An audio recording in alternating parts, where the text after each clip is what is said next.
শুরু করলাম।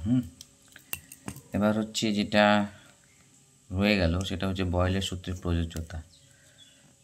দেখি কতটা বোঝা যায়।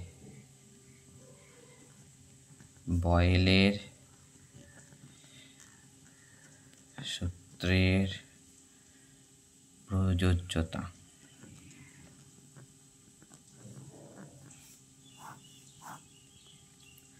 তো যেগুলো হালকা গ্যাস, ঠিক আছে, তো হালকা গ্যাসগুলোর ক্ষেত্রে বয়েলের সূত্র কী হবে? প্রযোজ্য হবে। হ্যাঁ, মোটামুটি মেনে চলে হালকা গ্যাসগুলোর ক্ষেত্রে, ঠিক আছে। তো হালকা গ্যাস বলতে হাইড্রোজেন, হিলিয়াম ইত্যাদি, ঠিক আছে। এরা হচ্ছে হালকা গ্যাস, হিলিয়াম, এবং তুমি বলতে পারো নিষ্ক্রিয় গ্যাস, ঠিক আছে। এদের ক্ষেত্রে তোমার সাধারণ অবস্থায় মানে নর্মালি সাধারণ অবস্থায়, ঠিক আছে, তোমার বয়েলের সূত্র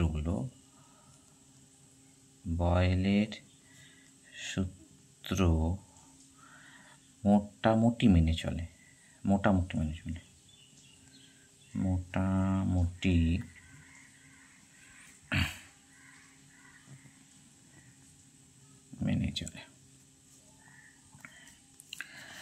আর যারা ভারী গ্যাসগুলো, ঠিক আছে, যেমন অ্যামোনিয়া, কার্বন ডাইঅক্সাইড, এদের ক্ষেত্রে মেনে চলে না সাধারণ অবস্থায়। কার্বন ডাইঅক্সাইড, অ্যামোনিয়া ইত্যাদি, এদের ক্ষেত্রে, ঠিক আছে, সাধারণ অবস্থায় বয়েলের সূত্র,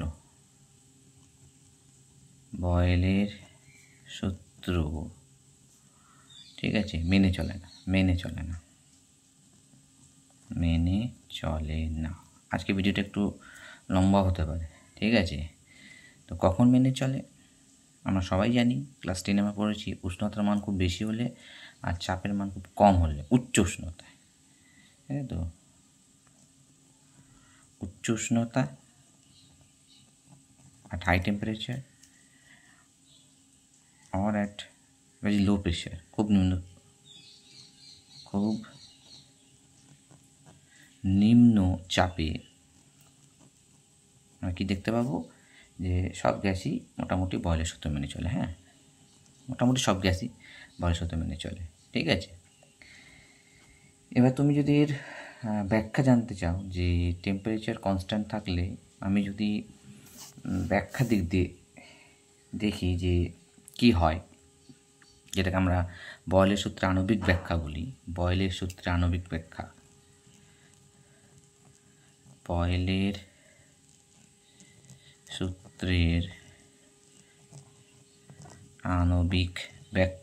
বই আছে, পড়ে নেবে, আমি একটু বলে দিই।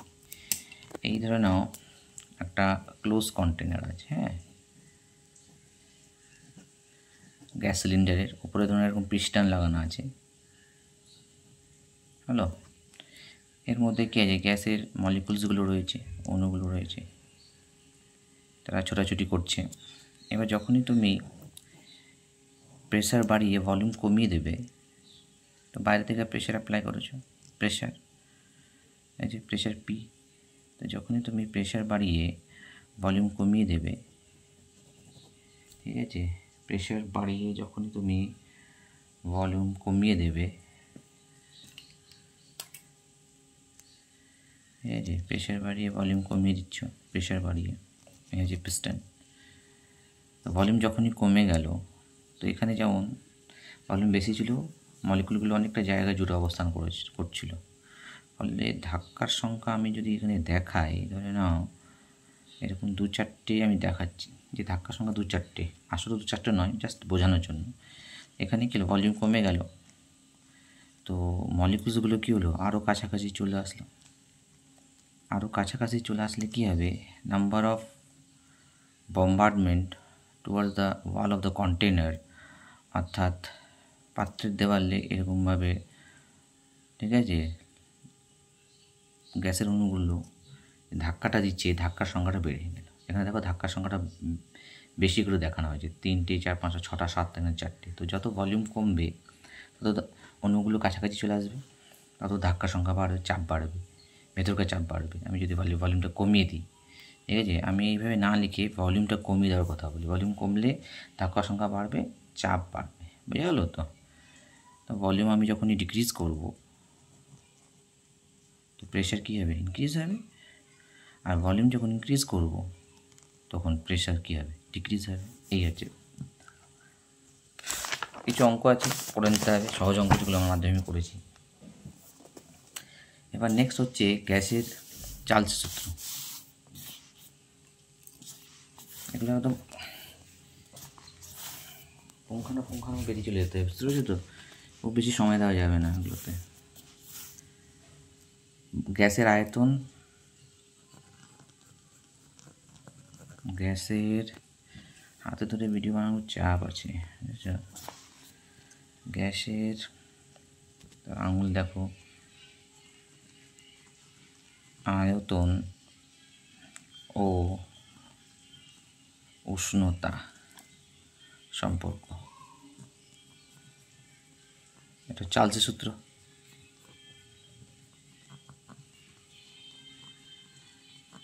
এটা হচ্ছে চার্লসের সূত্র। এবং এখানে আমরা চার্লসের সূত্রতে আমরা কি দেখেছি, যদি নর্মালি যদি দেখি, আমরা কি জানি যে টেম্পারেচার বাড়ালে কি হয়, তোমার যদি প্রেশার কনস্ট্যান্ট থাকে তো টেম্পারেচার বাড়ালে ভলিউম বাড়বে, আর টেম্পারেচার কমালে ভলিউম কমবে, তাই তো? এটাই আমরা জানি। আমি যদি এমনি দেখাই যে টেম্পারেচার যদি ইনক্রিজ করা হয় তো ভলিউমও ইনক্রিজ করবে, আর টেম্পারেচার যদি ডিক্রিজ করানো হয় তো ভলিউম ডিক্রিজ করবে। দুটো ক্ষেত্রেই তুমি দেখবে প্রেশার কনস্ট্যান্ট থাকবে, প্রেশার কি থাকবে? ধ্রুবক থাকবে। হ্যালো, এই রিলেটেড আমরা চার্লসের যে ইকুয়েশনটা পাই সেটা হচ্ছে, আমি ডাইরেক্ট ইকুয়েশন চলে যাচ্ছি, ঠিক আছে, VT, ঠিক আছে, equal to V0 into 1+T/273। এটা কখন? যখন টেম্পারেচার বাড়াচ্ছি, উইথ ইনক্রিজ ইন টেম্পারেচার বাড়ানোর সময়, ঠিক আছে? ক্লিয়ার হলো তো? এখানে টেম্পারেচারটা ইনক্রিজ দেখিয়েছে, আর যদি টেম্পারেচার কমাই তো V0 1-T-273, বুঝা গেল তো? এখানে কমানো হয়েছে, ধরে নিতে হবে সমান পরিমাণ বাড়ানো বা কমানো হয়েছে। এই যে 1/273, এটাকে আমরা কি বলি? কোএফিশিয়েন্ট অফ ভলিউম বা গ্যাসের আয়তন প্রসারণ গুণাঙ্ক বা প্রসারাঙ্ক, ঠিক আছে? এই যে আমরা 1/273, এখন এটা 0.15 ধরে নেওয়া হয়, কারণ কি আমরা দেখেছি যে -273-তে গ্যাসের ভলিউম 0 হয় না, তার আগেই 0 হয়ে যায়। তো আমি এখানে 273 দিয়ে দেখিয়েছি, কিন্তু বই দেখবে 0.15 আছে, তো এইটাই করবে 0.15। হ্যাঁ, তো এটাকে বলা হয় তোমার, এই যে ফ্র্যাকশনটা, এটাকে কি বলা হয়? গ্যাসের আয়তন প্রসারণ গুণাঙ্ক বা আয়তন প্রসারাঙ্ক। আমি ছোট করে লিখে দিলাম, পুরোটা লিখছি না। আয়তন প্রসারাঙ্ক, ঠিক আছে, বা coefficient of volume, coefficient of volume হলো। এটা দেখে নাও। এবার এই রিলেটেড গ্রাফ আমরা দেখতে পেয়েছিলাম, ঠিক আছে, যে গ্রাফ আমরা বানানোর চেষ্টা করি, ঠিক আছে? এরকম একটা গ্রাফ ছিল, মনে করে দেখো। হ্যাঁ, এরকম একটা গ্রাফ ছিল তোমার। এটা হচ্ছে °C, এদিকে আমি ভলিউম লিটারে লিখলাম। এরকম একটা আমরা গ্রাফ দেখবো আমরা, ঠিক আছে? এরকম একটা গ্রাফ দেখবো আমরা, একটা পয়েন্ট আঁকি আমরা, ঠিক আছে, দেখুন একটা গ্রাফ দেখব, স্ট্রেট লাইন যেটা ভলিউম অ্যাক্সিসকে একটা বিন্দুতে ছেদ করছে।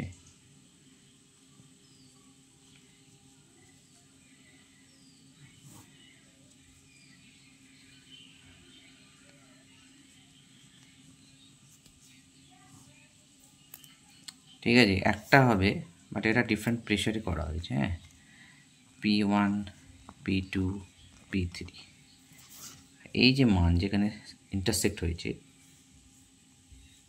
এক্স অ্যাক্সিসে, এইটাই হচ্ছে -273.15 ডিগ্রি সেলসিয়াস। যেখানে ভলিউম কী হচ্ছে, এখানে কি দেখবো যে ভলিউম 0 হয়ে যাবে গ্যাসের। ঠিক আছে, আর এই যে P1, P2, P3, P3 is less than P2 is less than P1। এমনি প্রেশার বেশি থাকলে কি হয়, ভলিউম কমই থাকে, এই জন্য এটা P1। বাট এটা কনস্ট্যান্ট, এটা একটা কনস্ট্যান্ট প্রেশার, এটা দ্বিতীয়টা কনস্ট্যান্ট প্রেশার, এটা তৃতীয়টা কনস্ট্যান্ট প্রেশার। বাট এই তিনটের মধ্যে P1 এর মানটা সবথেকে বেশি, তাই গ্রাফটা স্ট্রেট লাইনই আসবে, বাট নিচের দিকে থাকবে। আর এখানে প্রেশার যত কমবে তত গ্রাফটা উপরের দিকে থাকবে। এই যে মাইনাস, ঠিক আছে, এই যে -273 ডিগ্রি সেলসিয়াস, এটাকেই আমরা কি বলি, এটাকে আমরা পরম শূন্য বা অ্যাবসোলুট বলা হয়, অ্যাবসোলুট জিরো। এই যে আমরা -273.15 ডিগ্রি সেলসিয়াস পেলাম, এটা কি কি বলা হয়, পরম শূন্য বলা হয়। ঠিক আছে, বই থেকে পড়বে পরম শূন্য বা অ্যাবসোলুট জিরো, হয়ে গেল তো। এবার হচ্ছে ওয়াই পরম বলা হয়। পরম কেন বলা হয়, পরম শূন্য তো বোঝা যাচ্ছে যে এখানে ভলিউম কী হচ্ছে, 0 হয়ে যাচ্ছে। হ্যাঁ, এর থেকে কম টেম্পারেচার পসিবলও না, আর এই টেম্পারেচারে কী হচ্ছে, ভলিউম 0 হচ্ছে। আমি দেখিয়ে দিয়েছি V 0 হয়ে যাচ্ছে। হ্যাঁ, অ্যাট -273.15 ডিগ্রি সেলসিয়াসে ভলিউম 0 হয়ে যাচ্ছে। এটা সকল গ্যাসের ক্ষেত্রে, যে কোনো গ্যাসের ক্ষেত্রে আয়তন 0 হয়ে যায়। ঠিক আছে, ক্লিয়ার হলো তো। এবং এই যে এটাকে অ্যাবসোলুট কেন বলা হয়, কারণ এটা সমস্ত গ্যাসের ক্ষেত্রে প্রযোজ্য। ওর প্রকৃতি, পরিমাণ, চাপ, আয়তন, কাজ কোনো কিছুর উপর নির্ভর করে না। কেন পরম বলা হয়, কারণ এটা লিখে দিই। ঠিক আছে, গ্যাসের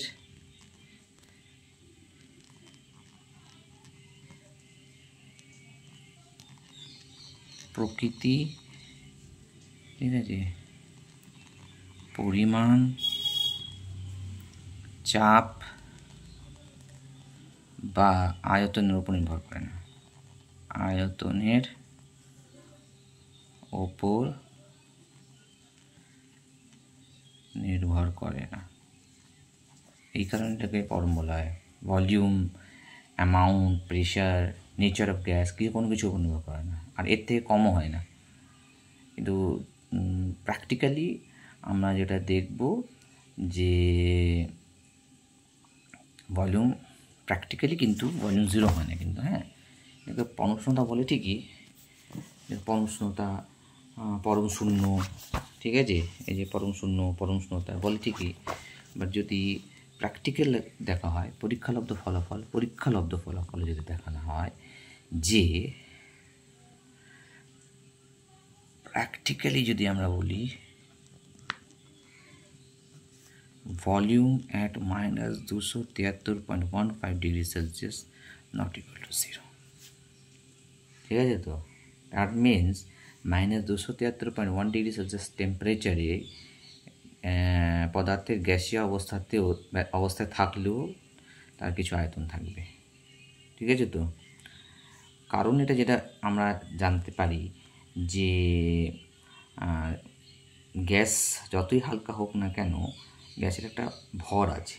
ঠিক আছে তো, আর মাস থাকলে, ভর থাকলে আয়তন 0 হয় না। তাহলে কেন, কারণ হচ্ছে আমরা বলতে পারি গ্যাসের ক্ষেত্রে, ঠিক আছে,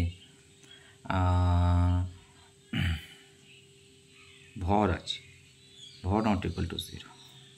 তো যেহেতু গ্যাসের ভর নট ইকুয়াল টু 0 হয় অ্যাট -273.15 ডিগ্রি সেলসিয়াস, ভলিউম 0 হবে না।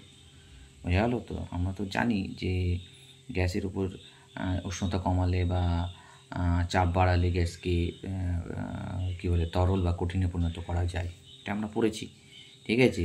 এবং এটাও আমরা জানি যে -273.15 ডিগ্রি সেলসিয়াস উষ্ণতা, এই যে উষ্ণতা পৌঁছানোর আগেই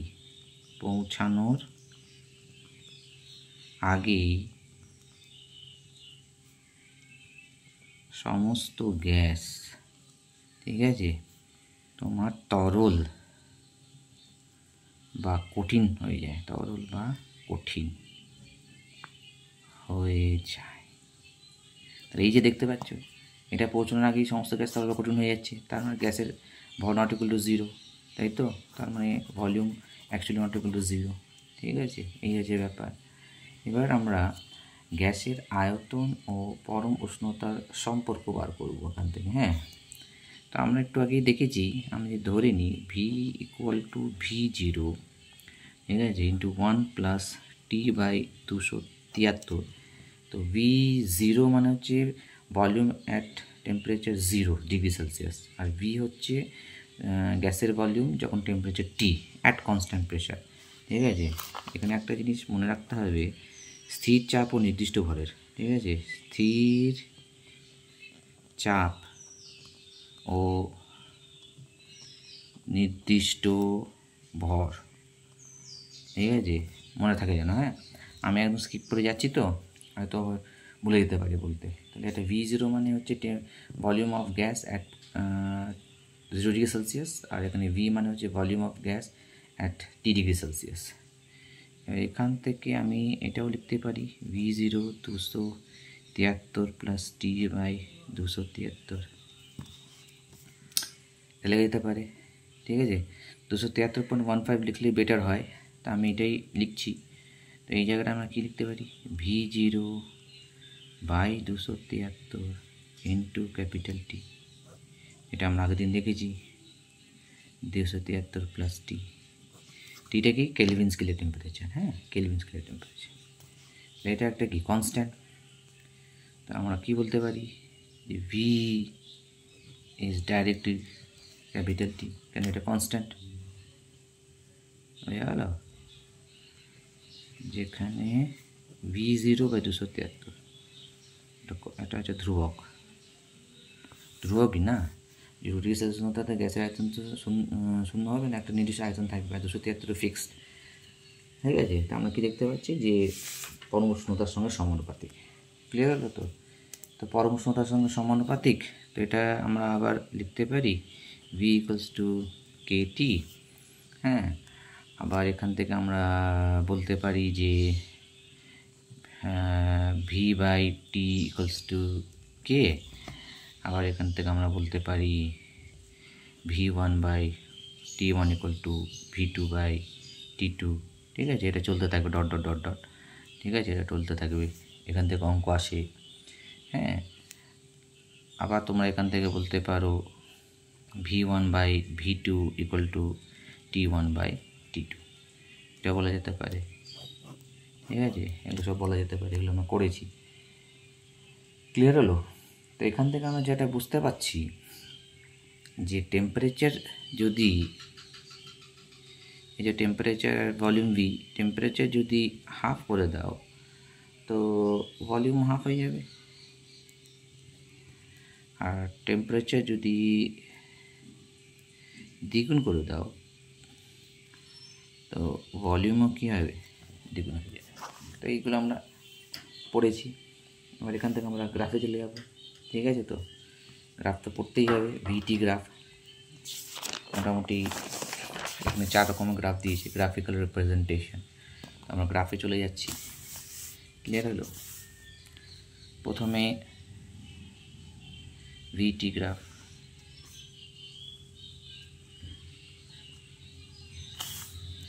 পাশাপাশি আরেকটাও বানিয়ে রাখি তাহলে সুবিধা হবে তাড়াতাড়ি। ঠিক আছে, VT graph, V y axis, T T X VT graph. ঠিক আছে, তো এটা কি হবে? Straight line passing through the origin, straight line passing through the origin. আর এখন ডটেড লাইন দেওয়া আছে, কারণ কি যখন টি এর মান 0K হবে, 0K মানে হচ্ছে -273 ° উষ্ণতা, তখন ভলিউম 0 হয়ে যায়। তো অ্যাকচুয়ালি কিন্তু ভলিউম 0 হয় না, গ্যাস কী হয়, তরল বা কঠিনে পরিণত হয়, তার জন্য এটাকে ডট করা হয়। ঠিক আছে, থিওরিটিক্যাল ভ্যালু হয়েছে। এবার এটা কি, এটা মূলবিন্দুগামী, হ্যাঁ, সরলরেখা। এটা কি আমি যখন আলাদা আলাদা প্রেশারে যখন আমরা পরিমাপ করব, তখন আমরা কি দেখতে পাবো? আগেরকার মতনই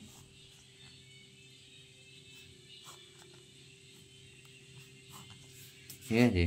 তো साइज से बात है কি হবে, P1 P2 P3। তো এটাও তাই, V ভার্সেস টি গ্রাফ। তো এখানে কি হবে, P1 is greater then P2 is greater then P3। ঠিক আছে, এবং তো এমসিকিউ আসতে পারে। হ্যাঁ, তো এটাই হবে নর্মাল ট্রেন্ড। প্রেশার যখন বেশি হবে না, তখন গ্রাফটা নিচের দিকে যাবে, একটু নিচের দিকে থাকবে, একটু নিচের দিকে থাকবে। যত প্রেশার বাড়বে তত নিচের দিকে গ্রাফ চলে যাবে, আর প্রেশার কমলে তত ওপরের দিকে চলে যাবে। এটা মনে থাকে যেন। আরেকটা হচ্ছে V/T গ্রাফ। ঠিক আছে, V/T গ্রাফ দেখে নাও ভালো করে। আমি অবশ্যই এটা গ্রুপে পোস্ট করে দেবো। ঠিক আছে,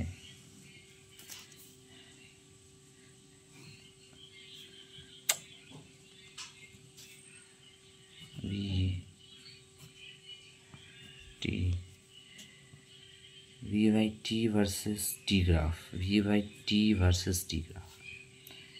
এই গ্রাফটা যদি হয়, নর্মালি এটা স্ট্রেট লাইন হবে, টি অ্যাক্সিসের সঙ্গে স্ট্রেট লাইন, সমান্তরাল সরলরেখা, অ্যাক্সিস প্যারালাল অ্যাক্সিস, টি অক্ষের সঙ্গে সমান্তরাল সরলরেখা।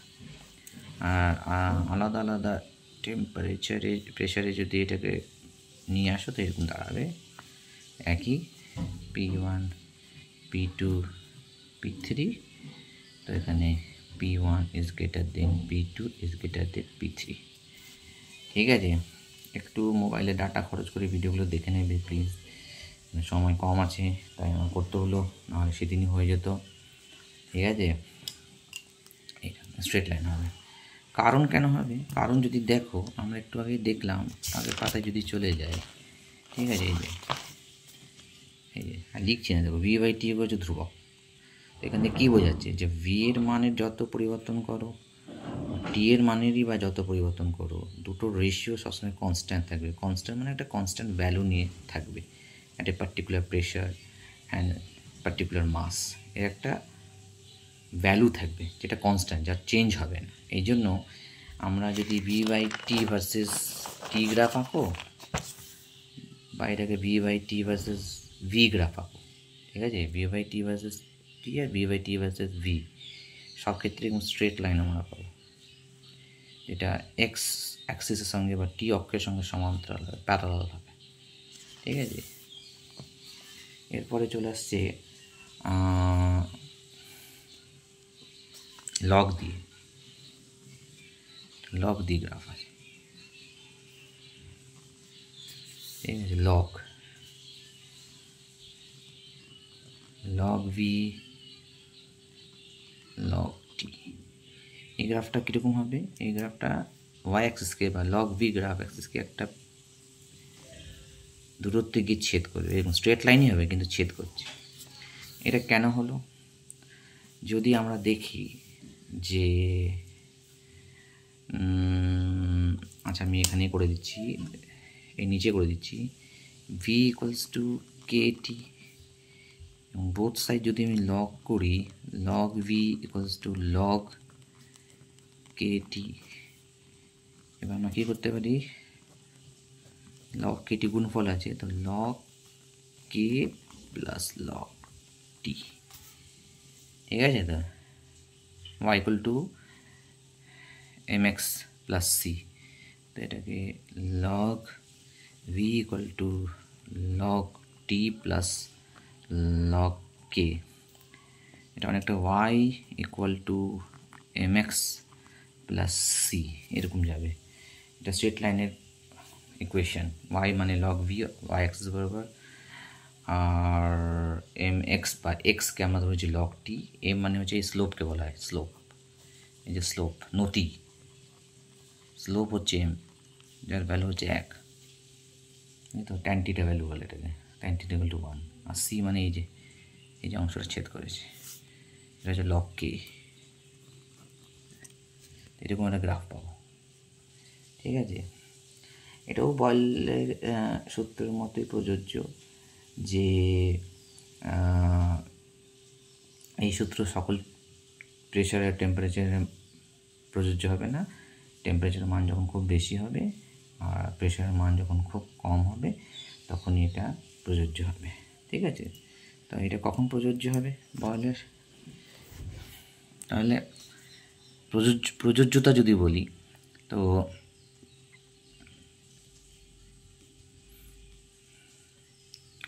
খুব নিম্ন চাপ বা উচ্চ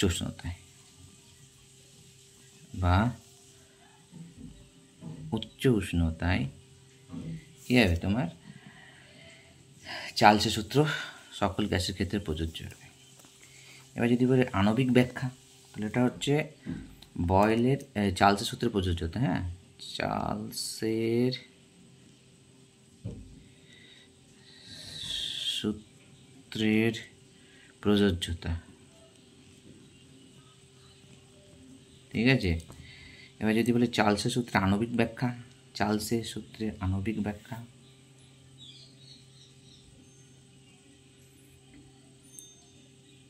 একটু এদিকে ওদিকে একটু পজ করে দেখে নেবে। হ্যাঁ, সূত্রের আণবিক ব্যাখ্যা,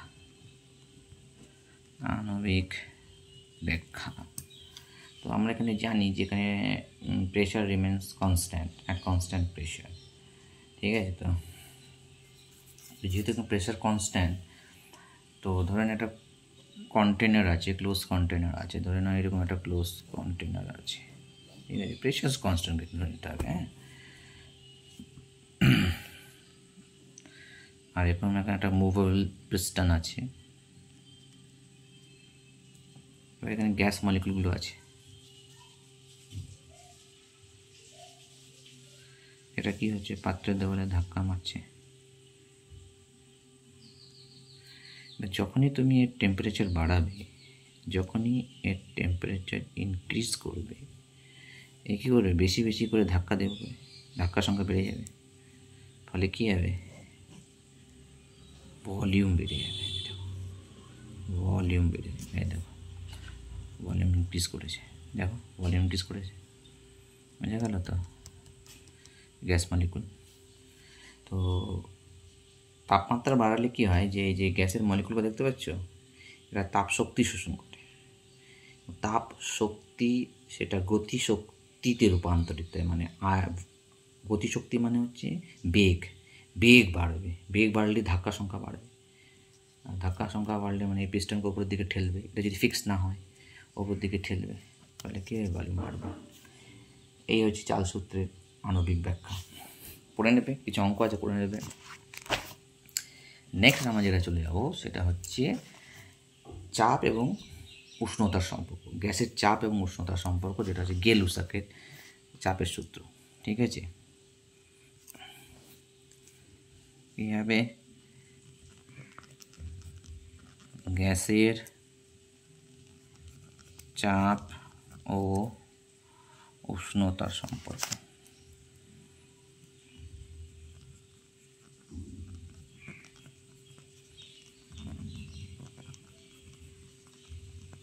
একদম চার্লসের মতনই, বাট এখানে কি হচ্ছে যে ভলিউম কনস্ট্যান্ট আছে, তাহলে এখানে যদি হ্যাঁ ভলিউম কনস্ট্যান্ট আছে, তো এখানে যদি টেম্পারেচার বাড়ানো হয়, তো যেহেতু ভলিউম বাড়ানোর কোনো জায়গা নেই, তো গ্যাসের অণুগুলো যখন বেশি বেশি করে পাত্রের দেওয়ালে ধাক্কা দেবে না, তখন তার আয়তন বাড়ছে না, তখন চাপ বাড়বে। এটা হচ্ছে গেলুসাকের চাপের সূত্র, গেলুসাকের গে-লুসাকের চাপের সূত্র, গে-লুসাকের চাপের সূত্র, ঠিক আছে। তো এটা আমি ডাইরেক্টলি লিখে দিচ্ছি, সময় অত ব্যয় করে লাভ নেই। P varies as capital T, এটা কখন হবে?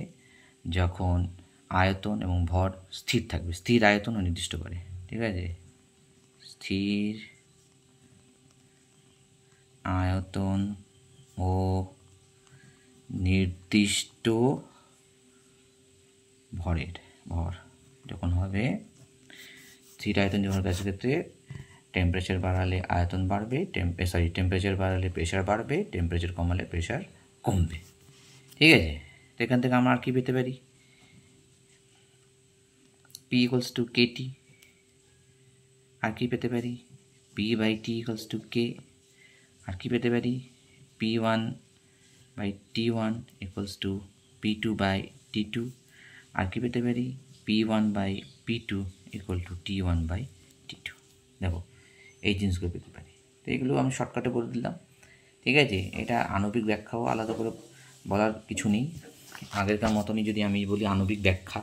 তো এখানে আমরা কী দেখতে পেলাম যে ভলিউম বাড়ছিল, ভলিউম বাড়ার জায়গা আছে, যে অণুগুলো পাত্রের দেওয়ালে ধাক্কা দিচ্ছে, ফলে এই পিস্টনটা ওপরের দিকে সরে যাচ্ছে। এই যে পিস্টন দেখতে পাচ্ছ ওপরের দিকে সরে যাচ্ছে, এই ওপরের দিকে সরে যাচ্ছে বলে ভলিউমটা বাড়ছে। দেখো ভলিউমটা বাড়ছে, দেখো ভলিউমটা বাড়ছে। কিন্তু ভলিউম যদি না বাড়ে, ভলিউম যদি ফিক্স থাকে, তখন এই গ্যাস অণুগুলো পাত্রের দেওয়ালে যখন ধাক্কা দেবে, তখন ভলিউম বাড়ার যখন জায়গা থাকবে চাপ বাড়বে। তার মানে এখান থেকে আমরা দুটো জিনিস জানলাম। তো নির্দিষ্ট ভরের কোনো গ্যাসের ক্ষেত্রে, অর্থাৎ গ্যাসের যদি মাস যদি কনস্ট্যান্ট থাকে, তাহলে টেম্পারেচার যদি ইনক্রিজ করানো হয়, তাহলে দুটো জিনিস ঘটতে পারে। আয়দা তার ভলিউম বাড়বে, আর না হলে তার প্রেশার বাড়বে। ভলিউম কখন বাড়বে? যখন প্রেশার কনস্ট্যান্ট থাকবে। আর প্রেশার কখন বাড়বে? যখন ভলিউম কনস্ট্যান্ট থাকবে। চার্লসে যেটা বলা হয়েছিল, সেখানে প্রেশার কনস্ট্যান্ট ছিল, তার জন্য টেম্পারেচার বাড়ালে ভলিউম বাড়ছিল। আর গে-লুসাকে কী ছিল? উল্টোটা, এখানে ভলিউম কনস্ট্যান্ট আছে, এই জন্য প্রেশার বাড়ছে।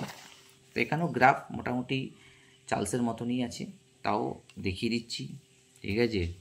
গ্রাফের নেচার খুব একটা ডিফারেন্স নেই, একদম সেম টু সেম গ্রাফের নেচার, ঠিক আছে। এই পি ভার্সেস টি যদি বানাও, এটাও তাহলে মূলবিন্দুগামী, পাসিং থ্রু দ্য অরিজিন। এই দেখো এরকমভাবে গ্রাফটা straight line passing through the origin, ঠিক আছে। আর আলাদা আলাদা ভলিউমে যদি নাও, আলাদা আলাদা ভলিউমে যদি নেওয়া হয়, ঠিক আছে, যে পি ভার্সেস টি আলাদা আলাদা ভলিউমে যদি নেওয়া হয়, আগে বানাতে দাও গ্রাফটা আমাকে, ঠিক আছে।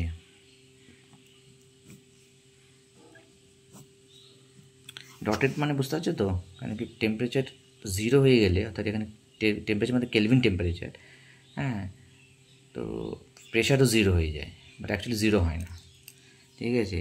তা আমি এখানে V1 V2 V3, ঠিক আছে। তাহলে এটা যেটা দাঁড়াবে V3 is greater then V2 is greater then V1। এরকম কেন হলো? কেন ভালো বোঝার চেষ্টা করো, যে প্রেশার উপর দিকে বাড়ছে, তো প্রেশার বাড়লে তো ভলিউম, ওভারঅল ভলিউম তো কমবে রে ভাই। তাই জন্য গ্রাফের নেচারে তো উপরের দিকে উঠে যাচ্ছে, তার মানে এই নয় যে গ্রাফের নেচার উপরে উঠছে মানে ভলিউম, ওভারঅল ভলিউমও বাড়ছে না। প্রেশার যখন বাড়ছে তখন ভলিউম কমার কথা, এই জন্য V1টা এখানে শেষের দিকে দিয়েছি, আর V3টা আগে দিয়েছি, কারণ এখানে প্রেশার কম। এগুলো বুঝতে হবে। আরেকটা গ্রাফ আমরা করবো P by T versus T graph, যেটা একটু আগে দেখলাম, ঠিক আছে। এই যে V by T versus T graph, এই যে টি অক্ষের সঙ্গে সমান্তরাল সরলরেখা, হ্যাঁ, এখানেও তাই হবে, ঠিক আছে। এই দেখো P by T versus T, এই যদি গ্রাফ হয়, এটা কী হবে? স্ট্রেট লাইন হবে। টি অ্যাক্সিসের সঙ্গে স্ট্রেট লাইন, টি অ্যাক্সিসের সঙ্গে একটা স্ট্রেট লাইন বলা রুট parallel axis, parallel straight line, সমান্তরাল সরলরেখা। তো এই হয়ে গেল আমাদের গে-লুসাক, ঠিক আছে। এবার আমরা চলে যাব অ্যাভোগাড্রোতে, এইটুকুর মধ্যে বলে দিচ্ছি, ঠিক আছে। অ্যাভোগাড্রো সূত্র, যেটা এবারে আমরা কী করবো বলতো, টেম্পারেচার প্রেশার কনস্ট্যান্ট থাকবে, হ্যাঁ, ভলিউমের সঙ্গে মোল নাম্বার কী করে বাড়ছে ওটা অ্যাভোগাড্রো। ঠিক আছে, পরের কথাই করি। নেক্সট কী হবে,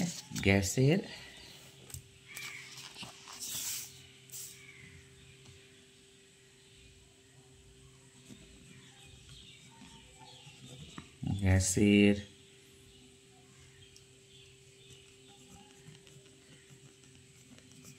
আয়তন ও পরিমাণের সম্পর্ক, পরিমাণ বলতে মোল সংখ্যা, মোল নাম্বার সম্পর্ক।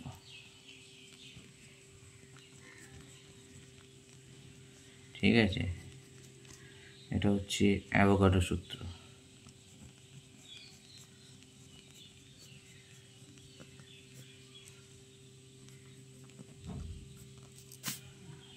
তো এখানে কী হবে, আমি ডাইরেক্ট লিখছি ভি ভ্যারিজ অ্যাজ এন, কখন হবে, এবং চাপ এবং উষ্ণতা স্থির থাকবে, স্থির চাপ উষ্ণতা, স্থির চাপ ও উষ্ণতায়।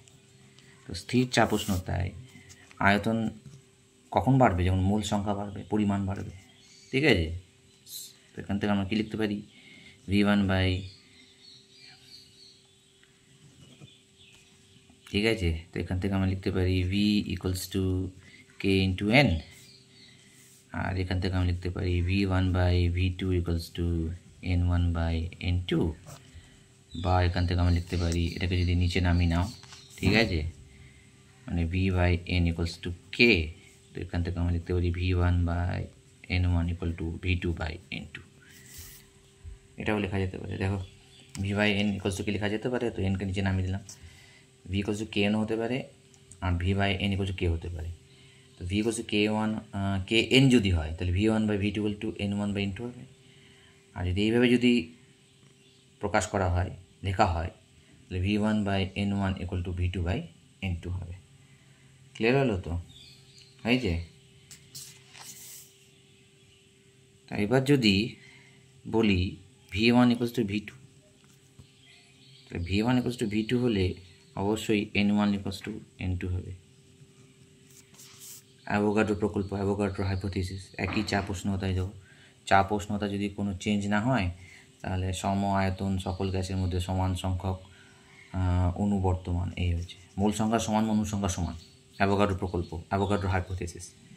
ঠিক আছে, এখান থেকে আমরা বলতে পারি যে টেম্পারেচার অ্যান্ড প্রেশার যদি কনস্ট্যান্ট থাকে, তাহলে যে কোনো গ্যাসের ক্ষেত্রে ভলিউমও কনস্ট্যান্ট, নাম্বার অফ মোলসও কনস্ট্যান্ট। অর্থাৎ সবার আয়তন যেমন, সকল গ্যাসের যেমন আয়তন সমান হবে, তো তাদের মোল সংখ্যা সমান হবে, তাদের অণু সংখ্যাও কী হবে, সমান হবে। বোঝা গেল? এরপরে যদি আমি গ্রাফ আঁকি, তো এটা বুঝতেই পারছো পাসিং থ্রু দ্য অরিজিন হবে।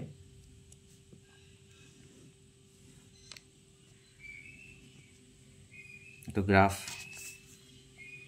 তোমরা কিন্তু অবশ্যই এই ভিডিওগুলো দেখে নাও, কারণ কি আমি পরের দিন যখন শুরু করব, এটা পাসিং থ্রু দ্য অরিজিন হবে।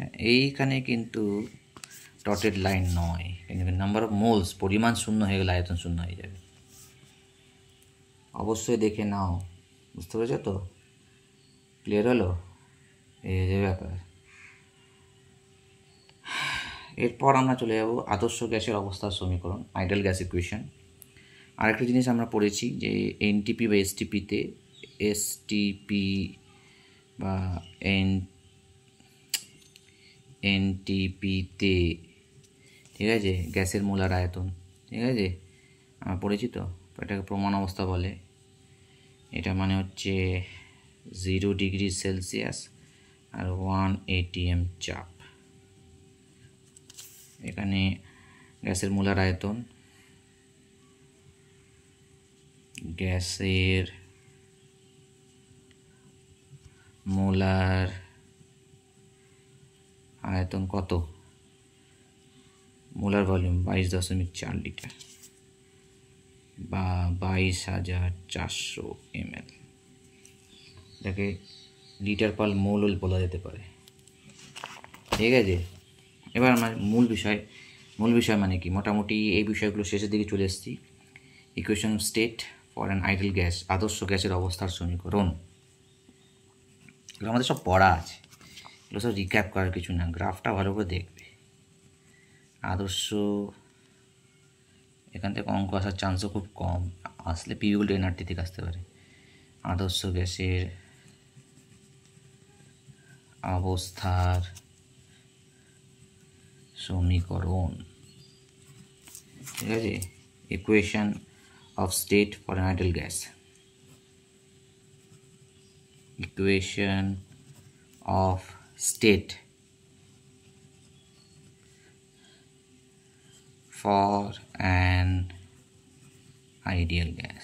এগুলো ভিডিও করে নেওয়াই ভালো, এগুলোকে আবার সময় পড়ানো মানে কি হলো, তো সময় নষ্ট হয়ে গেলো। তো এইগুলো আমরা করেছি, শুধু রিক্যাপ কর, আর কিছুই না।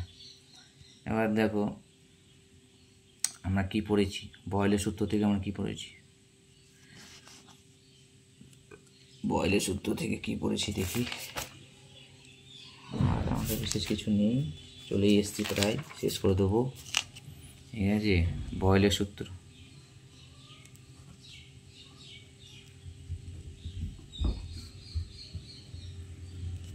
কি পড়েছি, V varies as 1/p, যখন কি হবে, TON স্থির থাকবে, এটা পড়েছি। 2 নম্বর আমরা চার্লসের সূত্র পড়েছি, চার্লসের সূত্র অনুসারে, চার্লসের সূত্র কি পড়েছি, V varies as T, যখন PON স্থির। অ্যাভোগাড্রো সূত্র পড়েছি,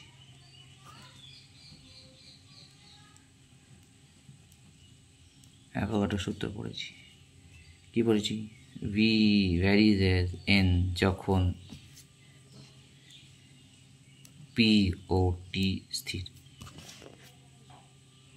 এবার এখানে আমরা যৌগিক ভেদ অ্যাপ্লাই করব, তো আমরা কী লিখব, V varies as T into N/P, যখন সব কটা চলরাশি হবে, ঠিক আছে, যখন সব কটাই পরিবর্তিত হবে, ঠিক আছে, যখন P, T ও N প্রত্যেকেই পরিবর্তিত হয়, প্রত্যেকেই পরিবর্তিত হয়, ঠিক আছে, এটা যৌগিক ভেদ নিয়ম অনুসারে। হ্যাঁ, যৌগিক ভেদের নিয়ম অনুসারে, যৌগিক ভেদের নিয়ম অনুসারে। এবার কী হবে, কনস্ট্যান্ট তুলতে হবে, V equals to K into NT/P। তারপর আমরা কী জানি, K তো একটা সমানুপাতিক ধ্রুবক, ঠিক আছে, এবং Kটা কি, সমানুপাতিক ধ্রুবক, সমানুপাতিক ধ্রুবক। জানি না কতটা ক্লিয়ার আসছে, দেখে নাও, সমানুপাতিক ধ্রুবক, ঠিক আছে, এবং দেখা যাচ্ছে যে 1 মোল গ্যাসের ক্ষেত্রে এর মান, 1 মোল পরিমাণ যে কোনো গ্যাসের ক্ষেত্রে K এর মান সমান, ঠিক আছে। কী দেখা যাচ্ছে, যে 1 মোল পরিমাণ যে কোনো গ্যাসের ক্ষেত্রে 1 মোল বা 1 গ্রাম অণু, লিখে দিই একটু, পরিমাণ, ঠিক আছে, যে কোনো গ্যাসের ক্ষেত্রে, ঠিক আছে, ক্ষেত্রেই K এর মান সমান, K এর মান সমান, যে কোনো গ্যাসের ক্ষেত্রে K এর মান সমান, তখন K এর জায়গায় আমরা R বসাবো, ঠিক আছে, তাহলে কে আমরা 1 মোল গ্যাস ক্ষেত্রে কে আমরা কী দিয়ে প্রকাশ করবো? আর দিয়ে প্রকাশ করবো। এটাকেই বলা হয় মোলার গ্যাস কনস্ট্যান্ট, ঠিক আছে, বা মোলার গ্যাস কনস্ট্যান্ট বা সার্বজনীন গ্যাস কনস্ট্যান্ট। তো এটাকেই আমরা বলবো মোলার গ্যাস ধ্রুবক কনস্ট্যান্ট বা ইউনিভার্সাল গ্যাস কনস্ট্যান্ট বা সার্বজনীন গ্যাস ধ্রুবক, ইউনিভার্সাল গ্যাস কনস্ট্যান্ট বলা হয়। তখন ইকুয়েশনে কী দাঁড়াবে? V equals to R into NT/P। তাহলে এখান থেকে আমরা বলতে পারি পিটাকে বাঁ দিকে তুলে নিয়ে যাবো, PV ইকুয়ালস টু nRT। এই যে ইকুয়েশন, ঠিক আছে। এবার যদি বলে n এর মান যদি 1 হয়, তো ভিকে আমরা লিখব VM, মানে 1 মোল। ভিকে আমরা লিখব VM, তখন এর মান হবে কত? RT/P। বা তুমি PVM ইকুয়াল টু RT লিখতে পারো, ঠিক আছে। আর এটা n মোল আদর্শ গ্যাসের, এটা n মোল আদর্শ গ্যাসের সমীকরণ, এটা 1 মোল আদর্শ গ্যাসের সমীকরণ। আদর্শ গ্যাস কাকে বলা হয়? যারা এটা মেনে চলে, ঠিক আছে। তাহলে তোমাকে যদি বলে আইডিয়াল গ্যাস, আইডিয়াল গ্যাস তোমার PV ইকুয়াল টু nRT, এই কোশ্চেনটা মেনে চলবে। আর রিয়েল গ্যাস তোমার PV not equal to nRT, ওর পিভির মান নট ইকুয়াল টু nRT, মেনে চলবে না। বাস্তব গ্যাস মেনে চলবে না, রিয়েল গ্যাস মেনে চলবে না, ঠিক আছে। এবার আমার এই বিভিন্ন একক মাত্রা এগুলো তো আমরা পড়েছি, ঠিক আছে। আর কিছুটা করলেই আমাদের হয়ে যাবে। তো আমরা এখানে বিভিন্ন এককের মান প্রকাশ করব, ঠিক আছে। মানগুলো মনে রাখবে। আর এর বিভিন্ন মান আছে যেগুলো ইম্পর্ট্যান্ট। একটা হচ্ছে 0.082 litre ATM mole inverse kelvin inverse. তারপর হচ্ছে তোমার ক্যালোরিতে 1.987 calorie mole inverse kelvin inverse. আর একটা হচ্ছে CGS 8.314 into 10⁻⁷ erg mole inverse kelvin inverse. আরেকটা হচ্ছে 8.314 joule mole inverse kelvin inverse. তার মধ্যে এই জুল, SI আর এই ডিজ অ্যাটমসফিয়ারটাই বেশি ইম্পর্টেন্ট, ঠিক আছে। এই মানগুলো মুখস্থ করবে। এখান থেকে আমরা একটা পাই বোলসম্যান ধ্রুবক, ঠিক আছে।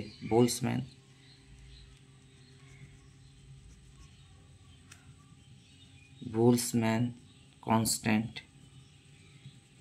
এটাকে ছোট কে দিয়ে ডিনোট করা হয়। এটা হচ্ছে কিছুই না, এই সার্বজনীন গ্যাস ধ্রুবককে নাম্বার অফ মোলস, এই সরি ভুল বললাম, সার্বজনীন গ্যাস ধ্রুবককে অ্যাভোগাড্রো সংখ্যা দিয়ে ভাগ করতে হয়, এইটা, ঠিক আছে।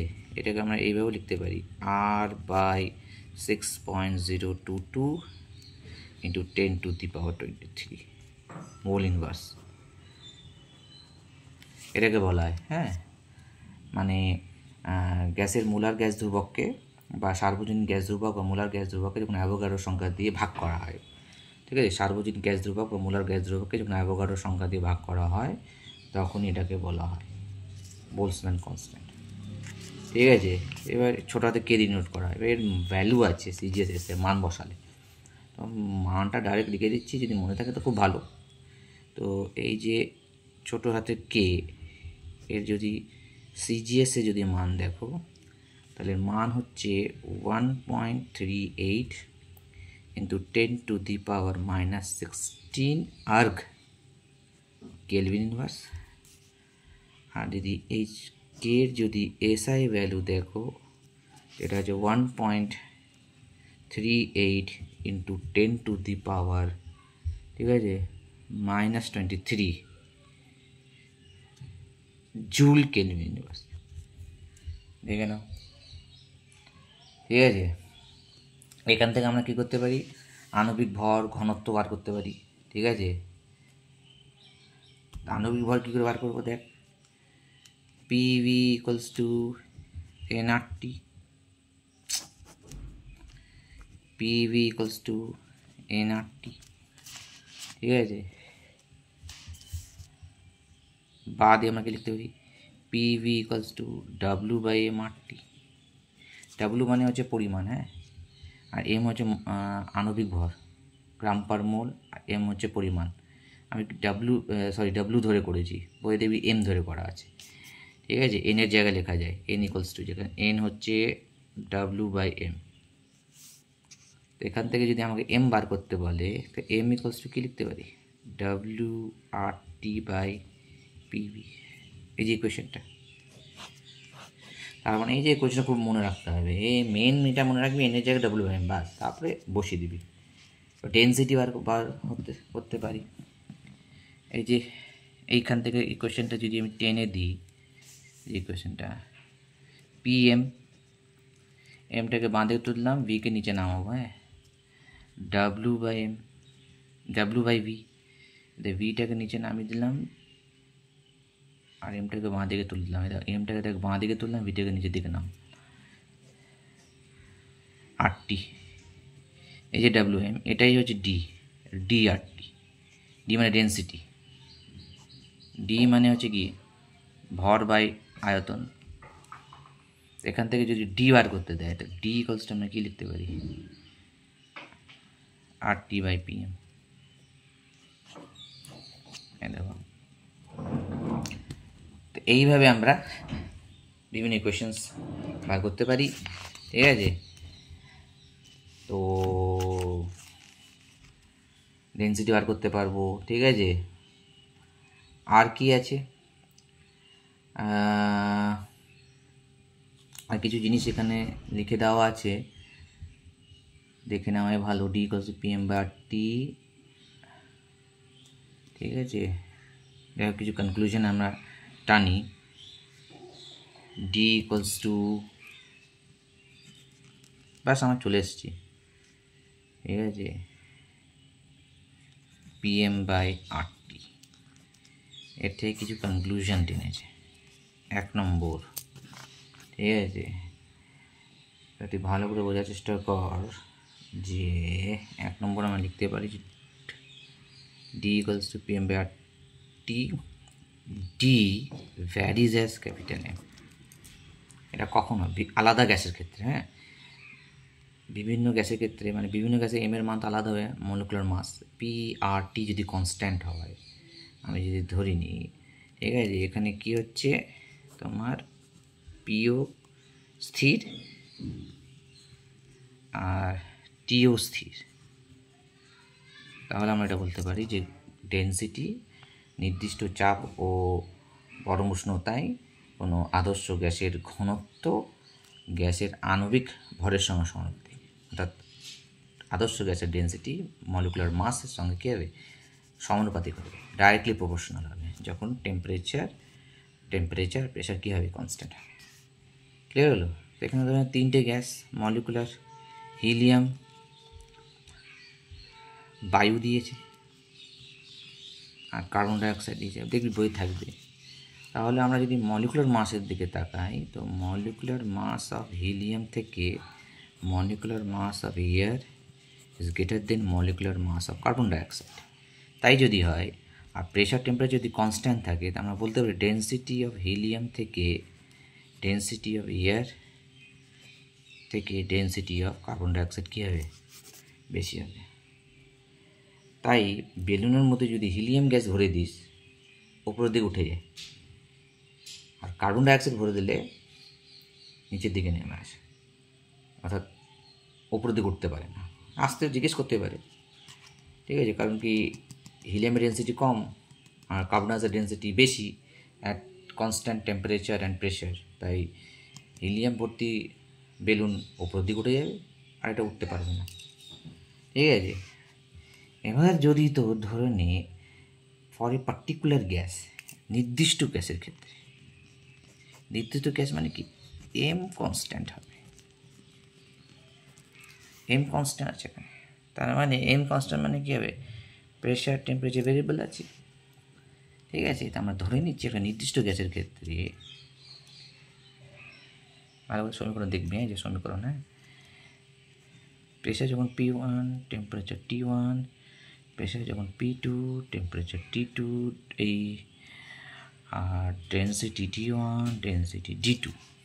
তাহলে এখান থেকে আমরা যেটা লিখতে পারি, বাঁ দিকের ক্ষেত্রে সমীকরণটা হবে D1 equals to P1M by R T1।